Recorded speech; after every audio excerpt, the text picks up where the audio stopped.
Ever felt frozen at the edge of a crowded room, heart pounding, convinced you don't belong? Alex knows that feeling too well.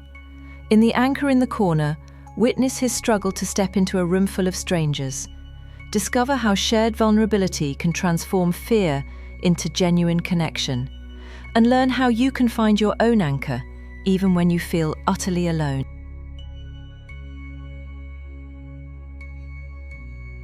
Alex stood frozen just outside the glass doors.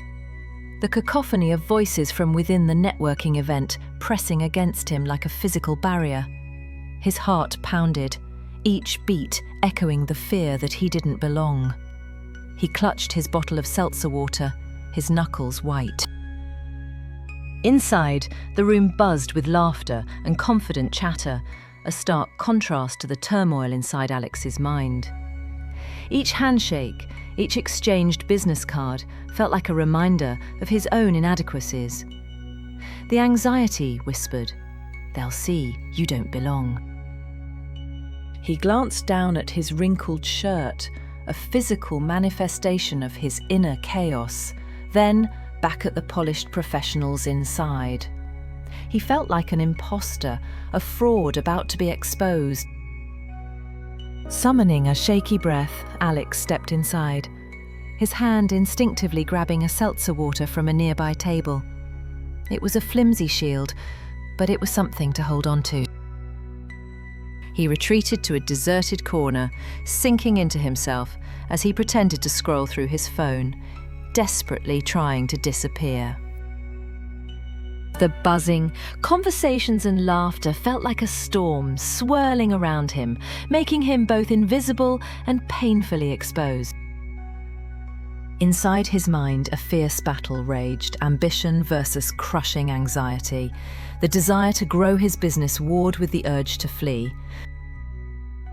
Each laugh from a nearby group felt like a personal jab, a reminder that he didn't belong, that he was out of his depth. His eyes drifted across the room, searching for something, anything to latch onto. Some sign that he wasn't alone in his discomfort. Then his gaze landed on someone else, standing alone, nervously peeling the label off their own water bottle. The person's hands trembled slightly, and their eyes darted around the room just like his. He wasn't the only one feeling lost.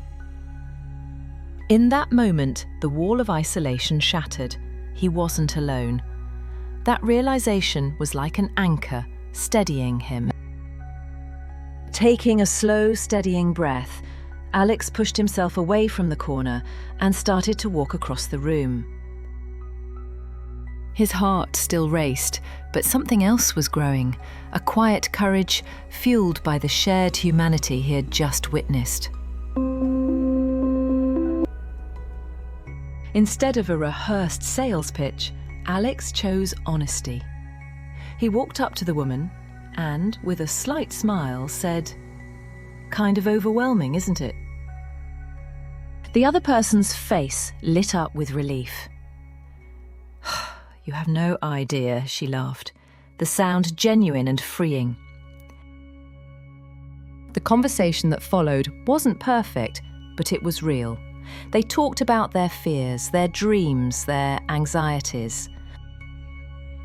Alex talked about his startup and his desire to grow it despite the doubts that clouded his mind. He listened to the other person's story, feeling the tight knot of tension loosen in his chest. Alex didn't suddenly become fearless. His anxiety didn't disappear. But he discovered something even more valuable.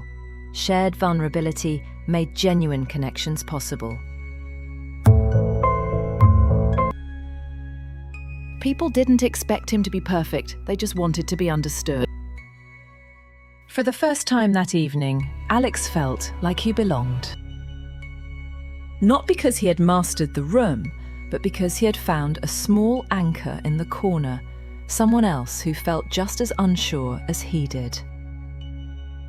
And that was enough to keep him standing tall, ready to face the journey ahead, one honest conversation at a time. The next networking event loomed on his calendar, but this time, a sense of quiet anticipation replaced the dread. He knew the anxiety might return, but he also knew he wasn't alone in the corner anymore. He had an anchor, a reminder that shared vulnerability could transform fear into connection. He was ready to navigate the room, one honest conversation at a time. And with each step, the corner felt a little less lonely.